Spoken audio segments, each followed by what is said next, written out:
sa inyong lahat. Ako si Miss Drachel Vincalo, nag-uulat. Isa sa pinakamainit na balita ngayon, ang init na hatid ng brownout sa Masbate. Miss Jambi, ano na ang kalagayan dyan sa Masbate? Araw po sa inyong lahat. Ako nga pala si Jambi Legal, nagbabalita mula dito sa Purok Pag-ibig na kung saan problema ang brownout. Narito po si Miss DC Bird na ating makakapanayan. Miss DC Bird, ano po masasabi niyo sa brownout na problema niyo dito?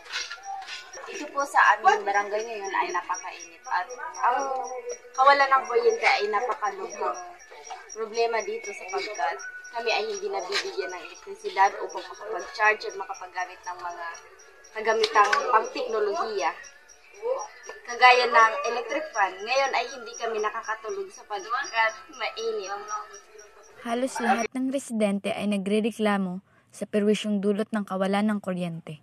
Ngunit, ayon sa kanila, wala silang magawa kundi ang pagtiisan ng init na dulot nito. Ang brownout ay nakaka-apekto ito sa mga hanap buhay ng mga residente dito sa aming barangay ng mga taong may sakit, and sa mga taong may mga negosyong kailangan ng kuryente. Maraming salamat po. Maraming salamat, Miss Jambi. Lumako naman tayo kay Miss Rachel kung saan may isang inang namumroblema sa kanyang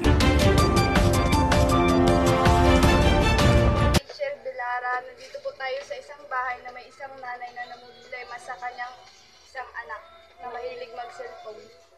Isa si nanay sa namumroblema sa kanyang anak na palaging nakababad sa gadgets dahil ani pa niya, di niya daw mautusan kapag nakababad na sa paglalaro. Ate, ano pong epekto sa iyong anak?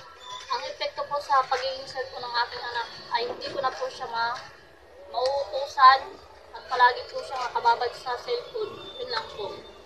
Para sa DOH, ang kawalan ng physical activity dahil sa sobrang paggamit ng gadgets ang isang sanhi ng pagiging overweight ng mga bata na isang uri ng malnutrition.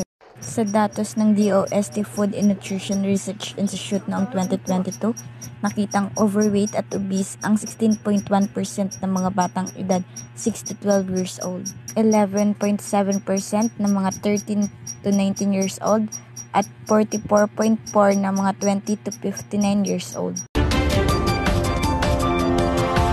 Imbis na pera, iminungkahi ng DA na bigas na lang ang ibigay na ayuda para sa mga benepisyaryo ng Porpis.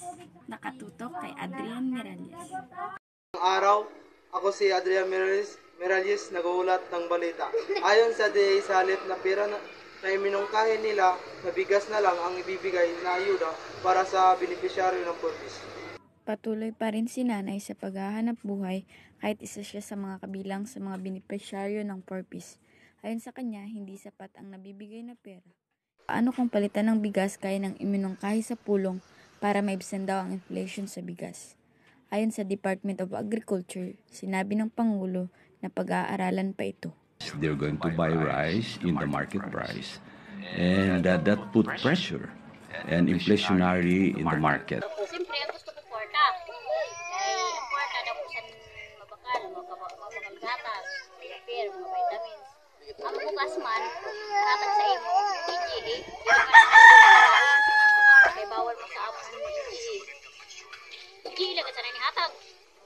Kung tuon na nihatag sa logistically, siyempre, the very reason kung bakit cash na po yan, naka-cash card, ay para sa convenience na po ng ating mga beneficiaries. But then, kung ito po yung rice, well, in the absence po, kung sabihin na natin, ito may ipatutupad, kailangan natin ng guidelines, yun siguro po, yung makikita natin na problema. But then, kami po, once approved po ng National Advisory Council, we will implement po yan.